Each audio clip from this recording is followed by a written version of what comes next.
It's the EP Podcast. All things Evergreen Park. It's the EP Podcast. Evergreen Park. I am sitting next to a guy who is overcompensating for his lack of Irishness. Kirtan Gandhi is sitting here with me, the proprietor of Porter Cullens. We've had you on the show before. How are you? I'm doing great. How are you? Good. So what'd you do? You go on Amazon, you got this, or you got this in the closet? Like, there's something you wore your whole life. I went out to Ireland to make sure that it was authentic, and that's where I got it. I stand by that story. This is the place in Evergreen Park, I believe, to be during this holiday weekend. I think spoke to you about this maybe a month or two ago, just in passing. I was in here and I said something about, like, are you ready for that weekend? Because I've seen this place get wall-to-wall packed, especially on the actual date of the 17th. We're talking on the 16th. This will, of course, air afterwards. But are you prepared? We are as prepared as we're going to be. I'm very, very excited about it. I invite everyone to come through. We have enough Guinness. We have enough beers and food and corned beef for the entire community. And the entire staff will be on call to make sure that everyone gets everything they need as fast as they need it. I want to talk about your menu a little bit because we got the Irish egg rolls here, and I'll show them off real quick. I'm not going to make the mistake I did last time talking to you, where I started eating and I was having so much. I enjoyed the food so much that I couldn't even talk when I was here. What are the two sauces that come with it? I've always wondered what that is. So that's a pickled aioli is the white one there, and then a Thousand Island dressing that comes with it. You mix it together, and it's a good combination. I've seen this pop up on menus locally recently, but I feel like Porter Cullens is the first place that I ever had an Irish egg roll, even before you took over the place. But I mean, do you get people that come in here just for this item? Because I would imagine you do. We do. It's a crowd favorite, and I think the reality is, we make our corned beef in-house. We prep it in-house, and those are prepped by hand with the egg roll wrappers every day, actually. So every day they make these? Every day they're making them. So. That's crazy. So that's a shout-out to the previous owners as well for coming up with a great recipe, and the community is really, eating it up, so to speak. Like, I'm going to say something here that I don't know if I have to say. Like, if you haven't been in Porter Cullens in a while, things have changed, but I feel like when I drive by here at 99th, right near Central Park here, I see this place jam-packed most nights. I think a lot of people have been in here recently to see that you've updated the chairs, you've updated the bar stools, you've updated the menu. The menu is expanded, right? The drink options expanded. Everything that you've done, the soup of the day, you have a list for every day of the month when you walk in here, so you can plan ahead on when you're coming back. Absolutely. If you're in the soup. And then you have some food items. Like, I brought my son in here, 16 years old, thinks that he eats hot food. Thinks he's, like, he can eat anything that's hot, right? Mm-hmm. And he had your grilled cheese sandwich. My friend, it's tasty, but it may be the hottest thing that's ever touched my lips. I wanted to ask you about that. Where does that come from? Because that's new. Yeah. So I'm vegetarian, as everyone knows, and I love spicy food. Being Indian Irish. I tried to explain that to him. I was like, the new owner's Indian. Yeah. That may be a heat you've never experienced before. Absolutely. So we throw serrano peppers in a lot of things, and serranos are notoriously spicy, especially as we head into the summertime. And so that's why that sandwich is very spicy, and it might be the spiciest item we have on the menu. One of the things that I learned from my brother-in-law, he's Irish, 100% Irish, right? And we went to some place that was, had Irish food, and the amount of curry that's used. Yeah. And I always thought that was just something that you would see on Indian dishes, and so that is actually a very Irish thing that you can mix in with the menu here. Absolutely. So right now we have specialty curry fries. Next month, I do these pairings every 30 days. We're going to do a curried chicken.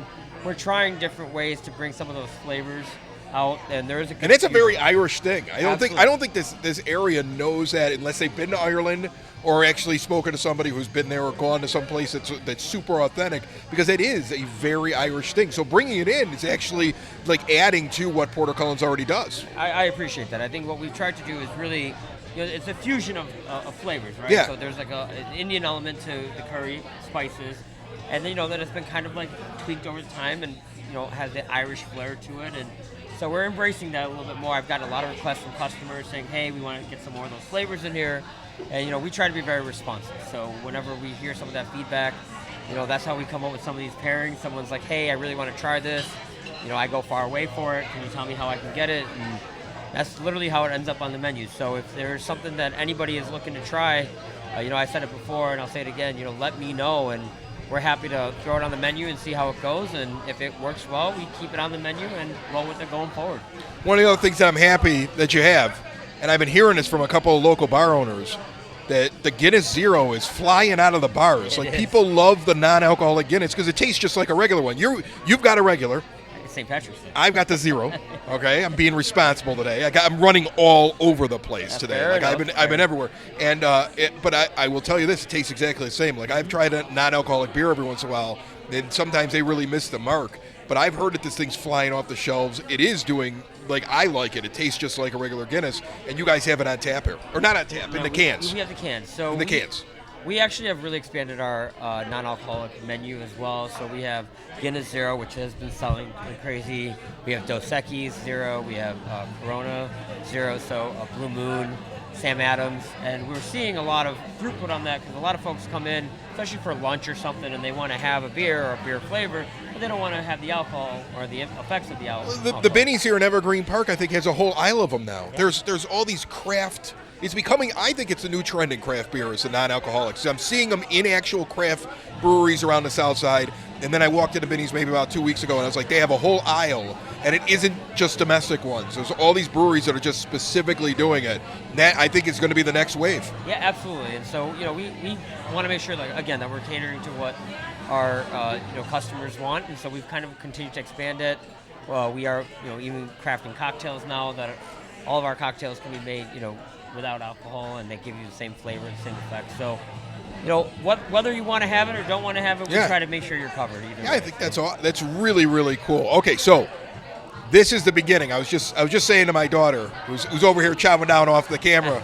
She was like, "You're going up to Port of Cullens? I want to eat." Yeah, like she was like, she wasn't going to miss out on the opportunity. Okay, but I was just telling her, I'm like, this is it. This weekend is the beginning of spring. This is people start coming out. Okay, you start thinking about it's going to be the end of school soon. It's going to be summertime.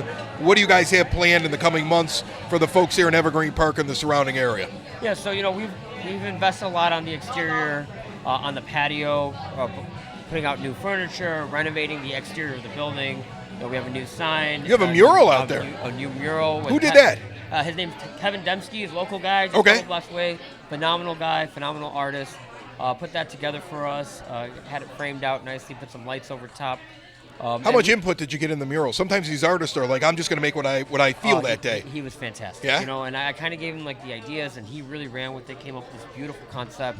And the great thing about the way that we've mounted it, it allows us to like flip it out every so often as we head into the holidays, make it more thematic, make it more relevant to what's cool. going on. So, we were kind of thinking that way ahead. But You're doing the same thing with the sign. Yeah, Which, absolutely. if you've seen this on 99th, if you haven't seen it, I was amazed by this. It changes colors. Absolutely. And it looks like it could be something that would like light an airport runway if you wanted to, but you have it very low lit, and it really fits the neighborhood really well. I think you were really considerate to the people around you with that. And we went and talked to the neighbors. We worked with the village because we did have to get a permit for it. So, originally we were thinking about a little bit more marquee, but Edison bulb marquee, and we wanted to make sure we weren't being too obtrusive. So yeah. It looks bright at night, and that's why we painted the building slate. Yeah, but I don't even think it's that bright when I drive by it. Yeah, right. It just sits there. And so yeah, that was kind of the idea, that it gives you the effect of it, especially at night. But during the daytime, you wouldn't know that it's lit at all, right? It just was like a typical electronic sign. So, that we were very fortunate. John Quinn, who's our local contractor, who's really helped us out. Really helped us come up with a good design. And, as we think about the spring and in the summer, we're really looking to expand the patio, provide more seats for folks outside. We've renovated the party room as well for overflow. So it's an ongoing process. We're taking input. We're going to work with the village to see where we can make some adjustments and things like that. I have some other ideas on the horizon in terms of outdoor seating, and we're working through those now. But yesterday marked about 11 months since I took over Port of Cullens, and it has been a good time. It has been crazy. We've made a lot of advancements in different areas, and who knows what's in store now. So. Well, you could see I couldn't resist it, April. Absolutely. You were talking, I was like, he looks like he's going to talk long enough for me to take a bite out of that thing because it's so good. I love it. It's one of my favorite things here on the menu. I will say this. Whenever I'm in here, you're here. Yeah. Like, I mean, I don't know, when you were preparing to buy an Irish pub, if you started watching Bar Rescue to get ideas of what you shouldn't do, okay? But that was always like the thing, like on that TV show, like when the owner's not active, things don't go as well as they should go. And you seem to be very active, always here. Everybody seems to know your name when they come walking in here. Everybody says hi to you. I mean, you really have taken to this in a very short amount of time. Yeah, I used to be a management consultant in my previous life, and we worked a lot of hours, and, I don't mind working at all, but this never really, this is not to be cliche, it really isn't work for me. I really enjoy it. Yeah. It's very native to who I am. Being around people, I love it. So I can't think of a lot of other places I'd rather be than be here, be with everyone, make sure it's running the way, service is top notch. So yeah, I am here a lot, but the beauty of it is, like with my staff, who's tremendous, they support me in a way I can never thank them enough for. And so then the days that I'm not here, I get to not be here. I'm not worried, it runs. When I'm here, I'm engaged and I'm having a good time. So it's like, why wouldn't I be here? I still haven't come in here where you're not popping your head in, so I don't know when you take days off, but I haven't seen it yet. Yeah. Well, thank you so much for the Thank you. hospitality, and course. happy St. Patty's Day, and congratulations on 11 months. Thank you. And this place is hopping. Ah. I mean, you take a moment and pat yourself on the back, because there's a lot of places that still aren't hopping after the last couple of years, and you've got this place moving, and there's a reason for it. That's for sure. I really appreciate that, and I do want to say a deep thank you to the village. They've been tremendous, and the people of the village. Thank you for supporting us. Come out. If there's something that you'd like to see, let me know, and we look forward to having a drink with you very soon. So happy St. Patrick's Day. Yeah, and a warning: that grilled cheese is really hot. Come prepared. Be prepared. Cheers, my Cheers, friend. guys. Sláinte. It's the EP Podcast. Evergreen Park.